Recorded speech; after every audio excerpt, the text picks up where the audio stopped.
Bago tayo bumili, siguraduhin natin, pag-isipan muna natin kung saan natin siya gagamitin. Hey everyone! Welcome back to Tech Insiders, kung saan tayo mag-unbox and quick review ng walang bias and no marketing jargons para rin sa decision making nyo to buy. So, samahan nyo akong explore itong.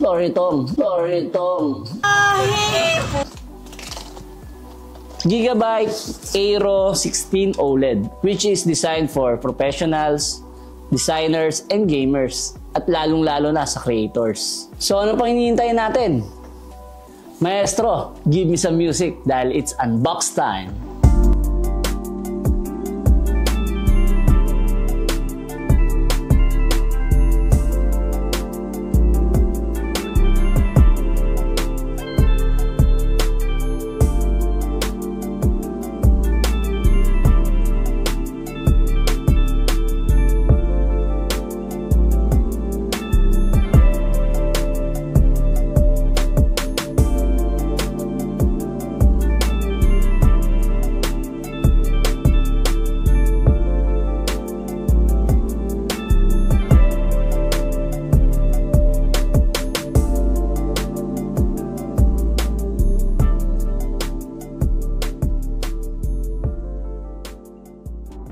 So ayun, buksan natin gamit itong simpleng pangbukas natin.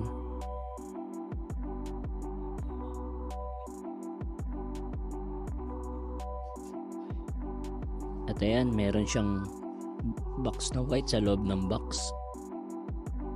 And then I think ito yung charger niya. And yan, nakikita natin premium na premium yung box. Hindi yun, nakalagay Aero 16 OLED. So ito, buksan natin. Alright, ito nga yung charger nya. Ito yung power cable and ito yung brick.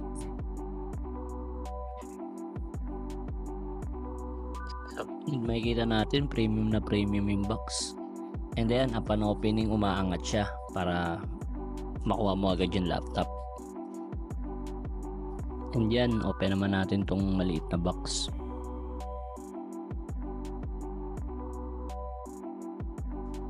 And yun, dito nalagay yung manual and warranty card. Yan, so ingatan natin to, itago natin yung warranty card.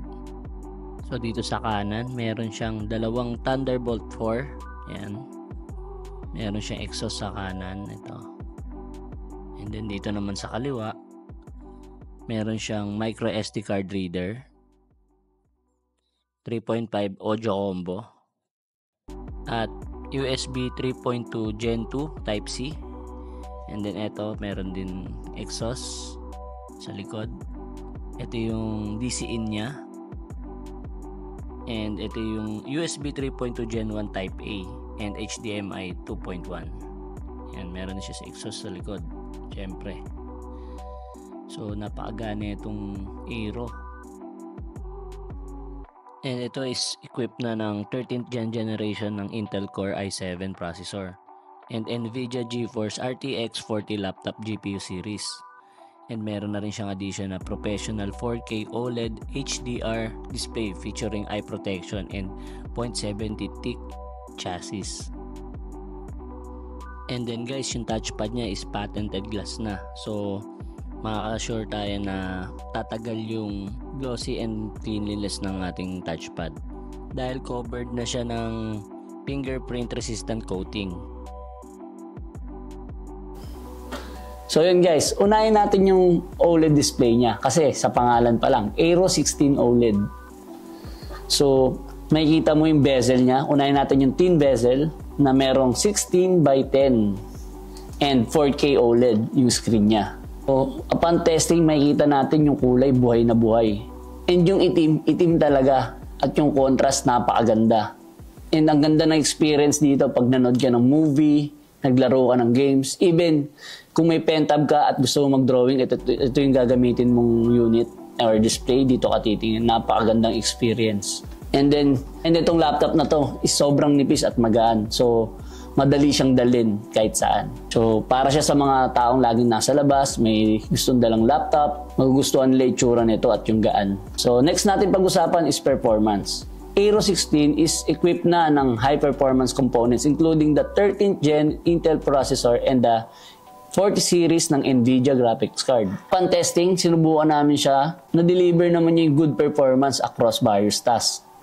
Whether nag-edit kami ng video, nag-run kami ng benchmarks, and then even naglaro si Sir Tams. Itong laptop na to, nagawa niya na maayos yung trabaho niya. Pag-usapan naman natin yung storage and memory. Pwede tayong mag-store ng large files, mag-run ng multiple application ng simultaneously. Naka-experience ako dito ng smooth multitasking without compromising performance. Hindi ka magkakaproblema sa storage at sa paggamit ng maraming apps ng sabay-sabay. Mga bagay na dapat nating i-consider. Unang-una, price point. Next, battery life. So, despite sa impressive performance niya, yung battery life ni Aero is madaling mag-lowbat. Lalo na pag nag-gaming tayo or heavy editing. Pero sabi nga nila, di ba? Great power comes with a great battery consumption. Remember, with great power comes great responsibility. Kaya kung kailangan mo ng laptop na may matagal na baterya, dapat mo siyang i-consider. Yan. Next na dapat natin i-consider is limited yung mga available na ports niya. Dahil manipis yung laptop, konti lang yung ports niya. Kailangan mo ng mga adapter para i-connecta yung mga accessories na pwede maging hassle para sa ibang tao. Pero may mga nabibili naman na aftermarket na adapters and tawag dito, docking stations para magkaroon tayo ng mas maraming ports. On my honest opinion, swak sa akin tong Aero 16 OLED as a content creator and graphic designer kasi yung screen niya sobrang makakatulong sa pagde-design and pag-edit. And when it comes sa performance naman, malakas siya. If you want heavy gaming, kayang-kaya ng laptop na to. And again, madali siyang dalhin, yung portability niya. So, kahit saan, pwede mo siyang mabitbit. Hindi mabigat. Gaya nga ng sabi ko, bago tayo bumili, siguraduhin natin, pag-isipan muna natin kung saan natin siya gagamitin. So, if gagamitin mo lang siya for school, marami tayo dyan na pagpipili ang ibang laptop na which is much affordable. Pero, if you want OLED na 4K display and high performance, and you have the budget naman, you must try this Aero 16 OLED. So yun guys. If nag-enjoy kayo sa video na to, hit the like button and pa-ring naman ng notification bell. And pa-subscribe na rin. So yun, until next time. Ciao!